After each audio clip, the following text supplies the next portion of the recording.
Atos, capítulo número 2, versos 37, 38, até o 47. Vamos ler estes versículos. Diz assim: E, ouvindo eles isto, compungiram-se em seu coração e perguntaram a Pedro e aos demais apóstolos: Que faremos, homens e irmãos? E disse-lhe Pedro: Arrependei-vos e cada um de vós seja batizado em nome de Jesus Cristo para perdão dos pecados, e recebereis o dom do Espírito Santo. Porque a promessa vos diz respeito a vós, a vossos filhos e a todos os que estão longe, tantos quantos Deus, nosso Senhor, chamar. E com muitas outras palavras isto testifica e os exorta, dizendo: Salvai-vos desta geração perversa, de sorte que foram batizados os que, de bom grado, receberam a sua palavra, e naquele dia agregaram-se quase 3.000 almas, e perseveraram na doutrina dos apóstolos, e na comunhão, e no partir do pão, e nas orações. E em toda a alma havia temor, e muitas maravilhas, e sinais se faziam pelos apóstolos. E todos que criam estavam juntos, e tinham tudo em comum. E vendiam suas propriedades e bens, e repartiam com todos, segundo cada um havia necessidade. E perseverando unânimes todos os dias no templo, e partindo pão em casa, comiam juntos com alegria e singeleza de coração, louvando a Deus e caindo na graça de todo o povo, em algumas traduções, e contando com a simpatia do povo. Todos os dias acrescentava ao Senhor à igreja aqueles que se haviam de salvar. Diga amém. Aqui na igreja, Tempo de Mudança, nós temos discipulado para batismo, que é o MEB 1, né? A gente tinha o discipulado anterior, aí desenvolvemos o módulo de estudo bíblico, já estamos no 3º, e o 1 é o que a gente faz de capacitação para o batismo. Mas não é obrigatório a pessoa fazer 1 para batizar. Ela pode batizar e depois fazer o módulo de estudo bíblico. Tem igrejas que não batizam se a pessoa não fizer um curso, não é isso? Pedro não. Pedro, ele pregou o evangelho, falou assim: você aceita Jesus? Aceita. Você entendeu? Entendi. Então você está capacitado a batizar. Tem igrejas que estipulam doutrinas para batizar. Ah, não, a irmã está amigada do marido não é casado, não vai batizar. Ah, não, o irmão ali ele tem um pecado, né? Porque tem pecado, a Bíblia diz: não existe pecadinho nem pecadão, né? Para a Bíblia, para a gente existe, não é? Nós temos pecados, porque a gente prefere. Né? Mentira é pecado? É pecado, mas para a gente releva. O irmão é mentiroso. Quem liga, gente? Fulano é mentiroso. Não, pô, irmão ali está em adultério. Ah, não, adultério não, que isso? É inadmissível um adultério. A mentira a gente releva, né? Então a gente tem peso, a igreja, nós temos peso de pecados que são mais importantes e mais relevantes. Dependendo do pecado, algumas igrejas não permitem que a pessoa batize. E a Bíblia não diz nada disso. A Bíblia diz que todos que desejaram batizar, Pedro batizou. Aí alguém pode falar assim: poxa, pastor, João Batista batizou todo mundo que queria. Pedro batizou todo mundo que queria. Os discípulos batizaram todo mundo que queria. E se a gente batizar alguém e essa pessoa não souber direito o que está fazendo?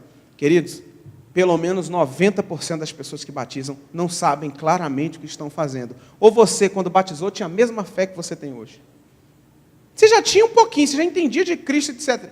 Mas você não tinha convicção da sua salvação com tanta certeza e entendimento quando você tem, quando você termina de ler a Bíblia, quando você entende o Evangelho com clareza, quando a vida te dá uma surra gostosa, você apanha e fica casca grossa e fala: entendi Jesus. Então, ninguém vai batizar sendo o supra-sumo do entendimento de fé e teologia. Jamais. Agora, se há receptividade no coração para fazer, não é também igrejas que têm tanques batismais no altar, e acaba o culto, faz o apelo, quem quiser já desce aqui. Não precisa disso tudo, né? Porque às vezes vem um bêbado, vem um encachaçado, vem um perdido, entra ali, toma um banho, se molha e tal. Mas, quando a pessoa realmente já está desejosa, pode batizar. Ah, não, pastor, na igreja tal, na minha igreja lá, não sei aonde que eu fui, para batizar tinha que fazer um curso de 3 meses. Pode fazer o curso de 3 meses. Contudo, o que eu quero deixar claro é: não é bíblico isso. Pode ser uma doutrina da igreja, contudo, não é uma doutrina bíblica. E nesse dia aí, 3.000 pessoas foram batizadas, né? E no verso 41 diz: de sorte que foram batizados os que de bom grado receberam a sua palavra. E naquele dia agregaram-se quase 3.000 almas. Lindo isso. Lindo demais.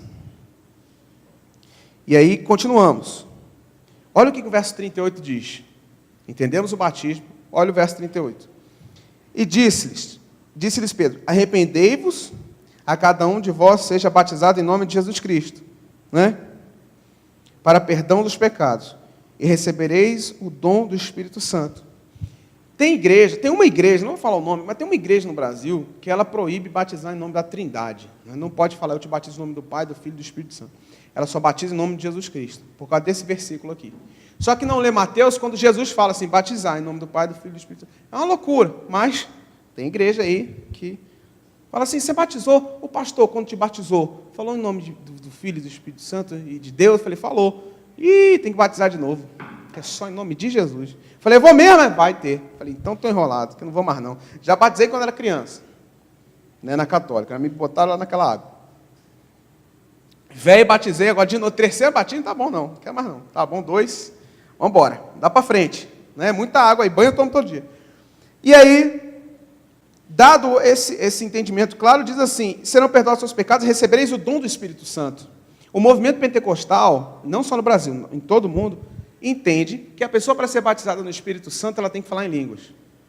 Não, para ser batizado com o Espírito Santo, tem que falar em línguas. Se não falar em línguas, não é. As igrejas, normalmente assim, entendem que, para ser consagrado a obreiro, né, tem que falar em línguas. Como é que um obreiro não fala em línguas? Né? E a Bíblia não diz nada disso. Está dizendo aqui, vocês vão receber o dom do Espírito Santo a partir do momento que vocês aceitarem a Jesus Cristo, forem batizados nas águas. Quando vem o batismo? O que é batismo? Baptismo, né? É a imersão. Ou seja, a partir do momento que eu creio em Cristo, Ele entra na minha vida, eu confesso a Cristo, eu me batizo em águas, eu estou totalmente batizado no Espírito Santo. Não tem como eu aceitar Jesus, estar batizado em águas, ter meu nome escrito no livro da vida, e ainda precisar de uma nova etapa para receber um batismo. O dom de línguas é justamente o dom de línguas. Ah, eu tenho o dom do amor, mas não tenho o dom de línguas. Irmão, você tem o dom do amor e não é batizado com o Espírito Santo. Olha que loucura. Olha que coisa. Falar em línguas é um dom. E a Bíblia diz que Deus dá o dom a cada um segundo a sua vontade. Então nem todo mundo vai falar em línguas. Agora fala isso para o movimento pentecostal. Vou falar que eu estou endemoniado. Todo mundo tem que falar em línguas. Em nenhum lugar na Bíblia, você vai encontrar essa afirmação. Vai ter gente que vai ter visão, vai ter gente que vai falar em profecia, vai ter gente que vai interpretar a língua de quem está falando a língua, vai ter gente que vai ter sonho, vai ter gente que vai ser mestre. Então, os dons é de forma plural para quê? Para a edificação da igreja. Então, não adianta eu ficar aqui falando em línguas se ninguém for interpretar. Então, quando que eu falo em línguas? Eu falo em línguas, tá, o louvor está comendo solto aqui, pai, eu estou ali falando em línguas, ó, eu estou me edificando. A Bíblia diz que quem fala em línguas edifica a si mesmo. Se tiver alguém para interpretar, esse dom é para a edificação da igreja. Se não tiver, a Bíblia diz o quê? Não fale. Paulo fala assim, ó, é claro que o apóstolo Paulo diz para não falar, porque ele não tinha o equipamento que a gente tem hoje. Então a gente, irmão, glória a Deus, então não atrapalha. O louvor está cantando solto aqui, a gente está, né? Agora, imagina eu começar a pregar em línguas aqui. Irmãos, terra de Managaçubi, Comanácias, vai falar, poxa, o pastor fala língua legal, né? O que você aprendeu? Nada. Agora, se eu começar a falar em língua aqui e o Ian vir para o meu lado e começar a interpretar, eu vou falar, é maneiro, aí é legal, né? Então já fica esperto aí. Então, se isso acontecer para o mundo, aí a gente vai ter um cultaço, né? Legal. A gente já fez isso aqui na igreja, já vivemos esse momento. A missionária Conceição começar a falar em línguas, o meu irmão, o missionário Roberto, vem pá, e começou a interpretar, e aquele bate-bola, eu olhando assim, falei, legal, isso é maneiro, tem que ter mais isso aqui. Mas o dom de línguas é um dom que a igreja pode ter pluralmente entre os membros. Não necessariamente. Aqui na ITM, você já viu quem não fala em línguas aqui na igreja? Eu vou dizer que não é batizado no Espírito Santo? Eu vou cometer uma injúria, uma loucura dessa, né? Enquanto tem gente que eu conheço que fala em línguas. Ah, irmão, não pode ouvir um negocinho que já começa falando, isso aí não tem Espírito Santo, não. Isso é carne, isso é bobeira, isso é infantilidade, isso é emoção, isso é doença, é retardamento mental. mas não é o Espírito. Tem uns aí, por aí, que é uma vergonha. Então, o dom do Espírito Santo vem mediante a sua aceitação sincera e verdadeira a Jesus. Creio em Cristo, estou cumprindo a palavra, sou batizado, tenho o Espírito Santo em mim. 1 Coríntios, 6,9 diz, eu não sou templo do Espírito Santo, ele não habita em mim? Então tá claro. Então a gente entende a respeito do perdão, do arrependimento, do crescimento da igreja, do dom do Espírito, do batismo. E aí, olha que interessante, mais assuntos. Verso 43, capítulo 2, diz assim, e em toda a alma havia temor. O temor do Senhor é o quê? É o princípio da sabedoria. Como é que a gente faz uma igreja inteligente? Uma igreja com muito estudo bíblico. Não. Estudo bíblico é ótimo. Quanto mais estudo bíblico, amém. Glória a Deus pelo estudo bíblico. Mas o princípio de uma igreja inteligente é uma igreja temente a Deus. Porque tem pessoas, e eu não posso nunca pluralizar excessivamente isso, até porque eu sou uma pessoa que estuda muito, mas tem gente que estuda demais e fica cético. Estuda demais e esfria. Estuda demais e fica chato, arrogante. Eu já li a Bíblia 25 vezes, eu já fiz bacharelado em teologia, já fiz pós-graduação em teologia. E aí se sente acima das pessoas, fica soberbo porque estudou. Né? Então não adianta saber demais a Bíblia para isso. Não. É bom saber, é bom estudar, né? A Bíblia diz, medita na palavra do Senhor de dia e de noite, tenha prazer na lei do Senhor. Jesus fala, examinai as Escrituras. Amém. Então temos que estudar sim. Mas o princípio da sabedoria não é o princípio do conhecimento. O princípio da sabedoria é o temor a Deus. Quando você teme a Deus, você pode até não conhecer tanto, mas você tem sabedoria, porque as suas decisões vão ser baseadas no temor ao Senhor. Eu não vou fazer isso, porque isso desagrada a Deus. E temor não é medo. Medo é medo. Medo é você ter medo de escorpião. Né? Você vê como você fica com medo. Tem gente que tem medo de barato que voa. É medo.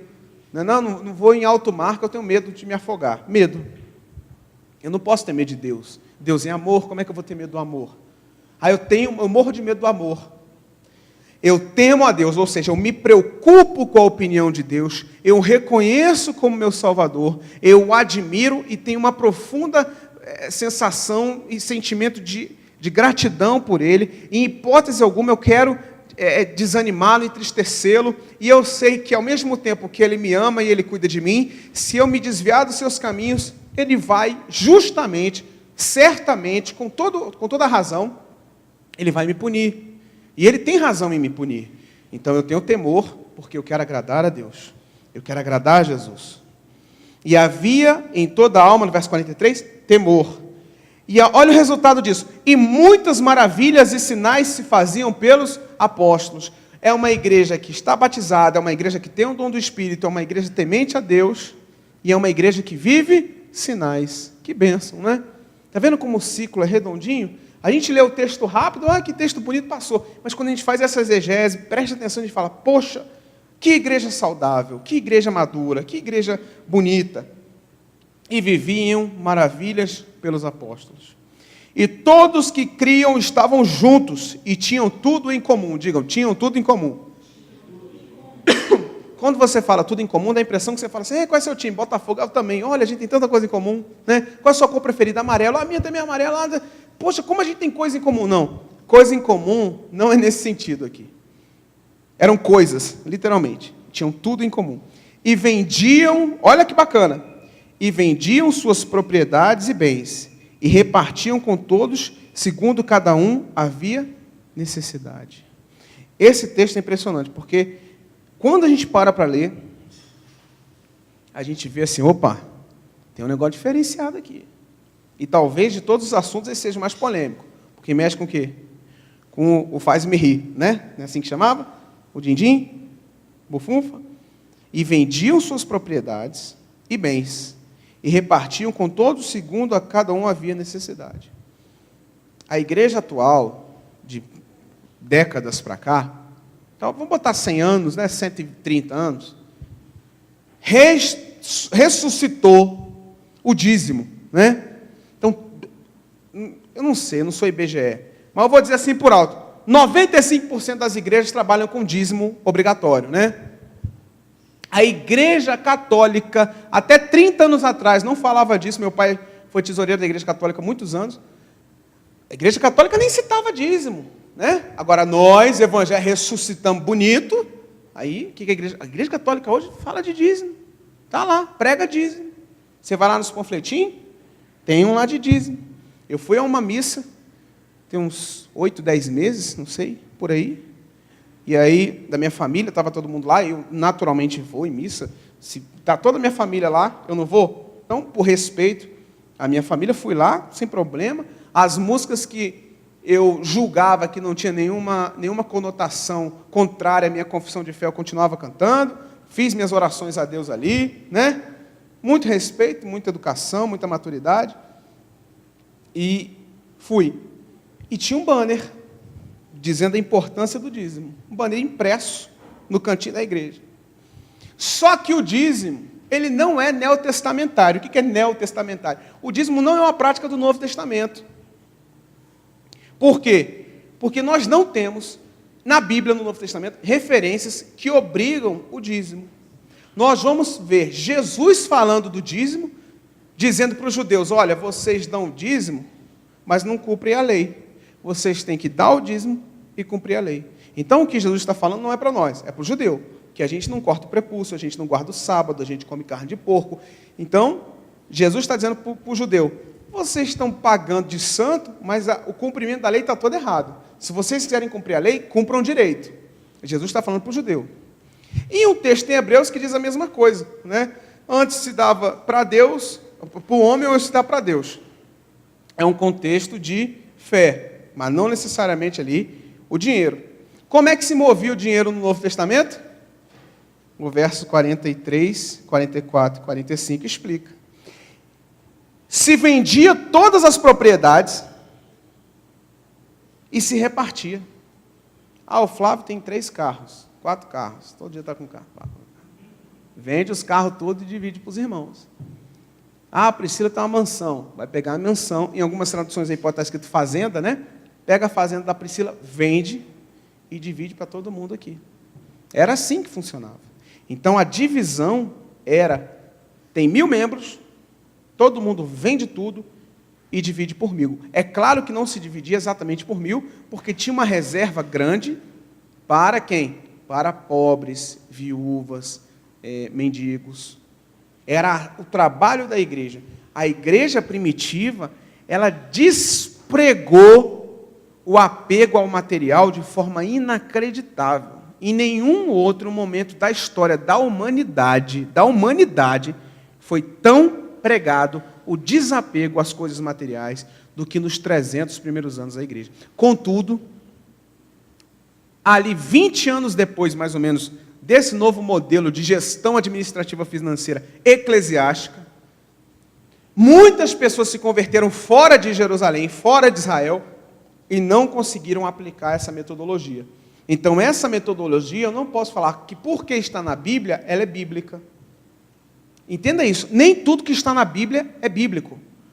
Por quê? Quando a gente fala que é bíblico, nós estamos dizendo que é uma doutrina a ser praticada para a minha vida. Amar ao próximo é bíblico? É bíblico. Né? Desejar vingança é bíblico? Não, mas tem na Bíblia. A gente vê Davi pedindo vingança. E nem por isso, nem porque está na Bíblia, eu vou definir como bíblico no sentido doutrinário. Essa questão de dar tudo e dividir também não. Por quê? Porque a gente vê que na Bíblia teve e na própria Bíblia se cessou. O apóstolo Paulo, quando está estabelecendo igrejas em vários países, ele não estabelece essa nova doutrina porque ele vê que não deu certo. Por quê? Porque Jesus não voltou. Os discípulos estavam achando que Jesus ia voltar naquele ano, no ano seguinte, nos próximos 4, 5 anos. Os evangelhos foram escritos décadas depois de que Jesus morreu. Décadas. Porque os discípulos não viam necessidade de registrar nada. E quando eles estavam chegando a 80, 90 anos e iam morrer, eles falaram assim, quer saber, vou começar a deixar registrado para as próximas gerações saberem o que aconteceu. E aí o apóstolo Paulo ele vai vir com o conceito de oferta como?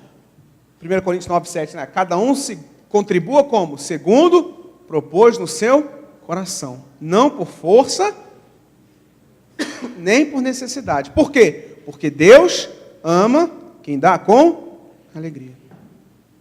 O que é doar por força? É coagir, né?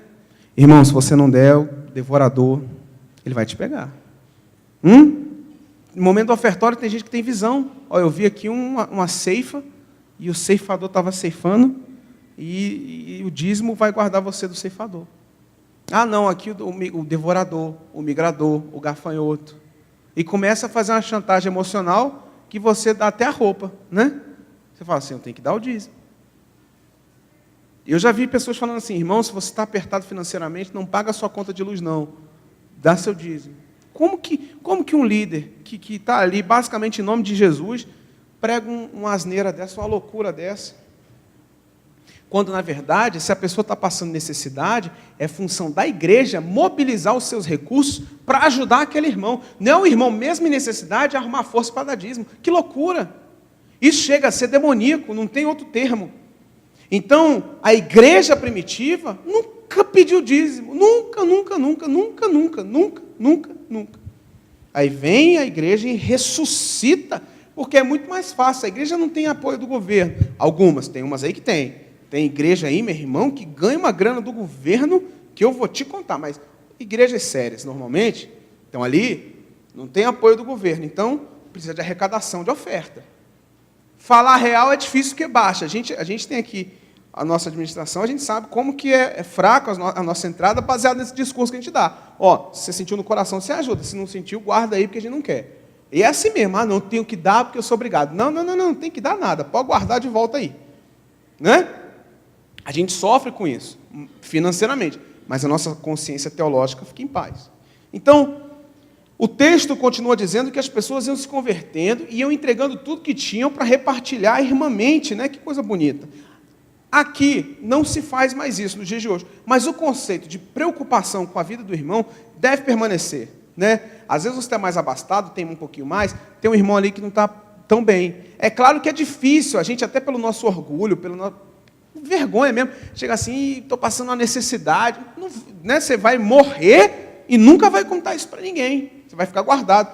Mas, às vezes, você percebeu, você notou que tem um irmão ali passando uma dificuldade, você não vai ajudar o irmão e bater uma selfie para depois publicar dizendo assim, pô, ajudei. Não, no miudinho, no sapatinho, ali escondidinho, abençoa teu irmão.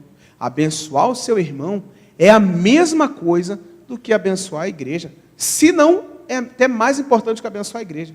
Muitas vezes é mais importante dar para o irmão do que dar para a igreja. Ó, sem medo de errar. Por quê? A igreja se sustenta. Não, a nossa é pequena aqui e tal, mas a gente se conhece, os irmãos a gente se conhece, a gente sabe às vezes quem precisa e tal. Mas tem momentos que é muito mais valioso. Mas como o dízimo não é obrigado, nunca foi, biblicamente, na doutrina da igreja, se a doutrina estabeleceu que é obrigado, se a pessoa não obedece, ela está em desobediência, olha que constrangimento, né? Porque qual que é o problema? Muito da doutrina, pelo menos 40% da doutrina da igreja, normalmente, ela não é uma doutrina bíblica, é uma doutrina da gestão daquela igreja. Tanto é que se a pessoa sai dali e vai para outra igreja, ela se confunde toda. Ah, mas isso na minha antiga igreja não podia, aqui pode. Ou então na minha antiga igreja podia, aqui não pode. Que loucura é essa? Porque não está na Bíblia. Aí não está na Bíblia, o pessoal faz o que quiser. É uma bagunça.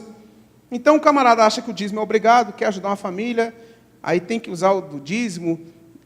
Calma aí. Seja livre, abençoe o irmão, abençoe a família, abençoe a sua igreja, mas sem necessidade. Ah, eu vou dar aqui R$10, porque Deus vai me dar 100. Aí eu vou dar 1.000, porque Deus vai me dar 100.000.